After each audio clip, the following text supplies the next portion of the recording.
నమస్తే అండి, welcome back to Krishna's kitchens. ఈరోజు బోనాల స్పెషల్ మటన్ కర్రీ అండి. ఎప్పుడు చేసేలాగా కుక్కర్లో కాకుండా ఒక్కసారి స్టవ్ మీద ఇలా చేసుకోండి. చాలా టేస్టీగా ఉంటుందండి, డిఫరెంట్గా ఉంటుంది.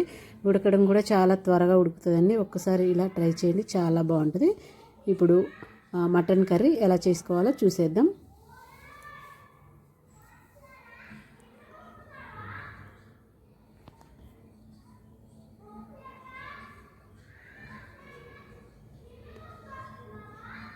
కిలో మటన్ తీసుకొని నీట్గా దాన్ని ఉప్పు, పసుపు, నిమ్మకాయ వేసుకొని కడుక్కోవాలండి.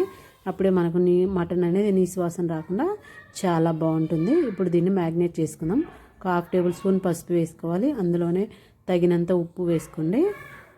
ఒక 2 టేబుల్ స్పూన్లు కారం వేసుకోండి. మటన్ కర్రీ కొంచెం స్పైసీగా ఉంటేనే బాగుంటుందండి. 1 టేబుల్ స్పూన్ అల్లం వెల్లుల్లి పేస్ట్, ఒక 2 టేబుల్ స్పూన్లు garam masala, 1 table spoon oil వేసుకొని ఇదంతా బాగా కలుపుకొని ఒక 1 అవర్ పాటు మ్యాగ్నేట్ చేసుకొని పక్కన పెట్టేసుకోవాలండి. ఒక 1 అవర్ మ్యాగ్నేట్ చేసుకుంటే మనకు చాలా బాగుంటుంది. ఉడకడం కూడా చాలా ఫాస్ట్గా ఉడుకుతుందండి. ఇలా కలిపేసి ఒక 1 అవర్ పక్కన పెట్టేసుకోవాలి. ఇప్పుడు స్టవ్ మీద ఒక గిన్నె పెట్టుకొని మందపాటి గిన్నె పెట్టుకోండి, అప్పుడే బాగుంటుందండి. దాంట్లోకి ఒక 2 లేదా 3 టేబుల్ స్పూన్లు ఆయిల్ వేసుకొని అందులో చెక్క, లవంగా, షాజీరా, లవంగాలు అవి వేసుకోవాలండి.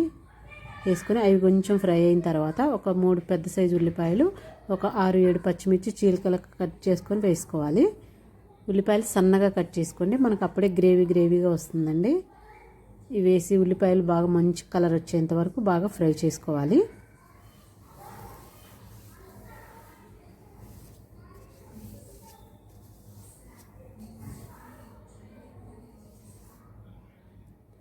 ఉల్లిపాయలు బాగా మొత్తం మగ్గిపోయి బాగా కలర్ రావాలండి. చూడండి, మంచి ఇలా కలర్ వచ్చేంత వరకు బాగా ఫ్రై చేసుకోవాలండి ఉల్లిపాయలు.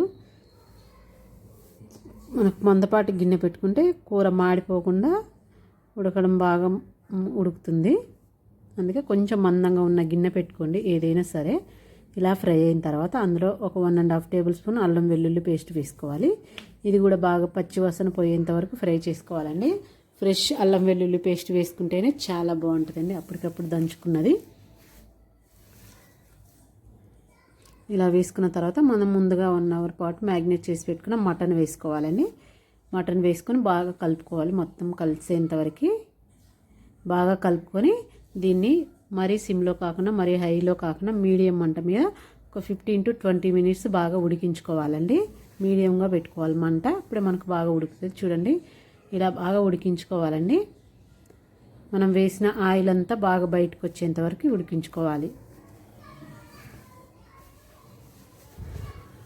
చూడండి, ఆయిల్ ఇప్పుడిప్పుడే బయటకు వచ్చేస్తుందండి. ఇలా వచ్చినప్పుడు ఇందులో ఒక 2 టమోటాలు చిన్నగా సన్న ముక్కలు కట్ చేసుకొని వేసుకోవాలి. ఈ టమోటాలు కూడా బాగా ఫ్రై అయ్యేంత వరకు ఫ్రై చేసుకోవాలి. మరో 5 నిమిషాలు. చూడండి, ఆయిల్ అంతా బాగా బయటకు వచ్చేస్తుంది. ఒక 20 మినిట్స్ అయితే మనకు బాగా ఇలా ఆయిల్ అంతా పైకి వచ్చేస్తుందండి. బాగా ఇలా పైకి వచ్చిన తర్వాత చూడండి, నేను పక్కన స్టవ్ మీద వేడి వాటర్ పెట్టానండి. వేడి వాటర్ వేస్తే మనకి నేను ఆ పెద్ద గ్లాస్ తోటి 2 గ్లాసుల వాటర్ వేసుకుంటున్నాను కిలో మటన్కి. ఇలా వేడి వాటర్ వేయడం వల్ల మనకు మటన్ చాలా త్వరగా ఉడుకుతుంది, ఇంకా ముక్క అనేది గట్టి పడకుండా ఉంటుందండి. అదే మనం చల్లని వాటర్ వేసామనుకో ఆ చల్లటికి ముక్క అనేది గట్టి పడిపోతుంది. అందుకే వేడి వాటర్ వేసుకుంటే బాగా ఉడుకుతుంది. ఇప్పుడు మసాలా పట్టుకుందాం.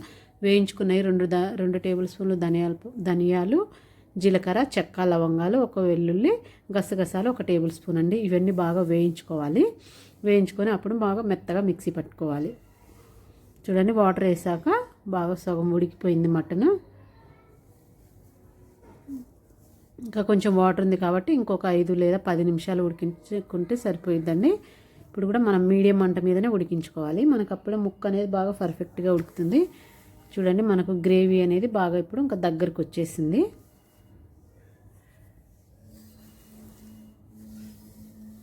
ఇక మనకి ఈ స్టేజ్కి వచ్చినప్పుడు మటన్ అనేది మ్యాక్సిమం ఉడికిపోయిద్దండి. మనం వేడి వాటర్ పోస్తాం కాబట్టి మటన్ కూడా చాలా త్వరగా ఉడుకుద్ది. ఇప్పుడు ఇలా దగ్గరికి వచ్చిన తర్వాత మనం మిక్సీ పట్టి పెట్టుకున్న మసాలా వేసేసుకోవాలండి. మసాలా వేసుకొని కదిలించకుండా ఒక 5 నిమిషాలు చిన్న మంట మీద బాగా ఉడికించుకోవాలి.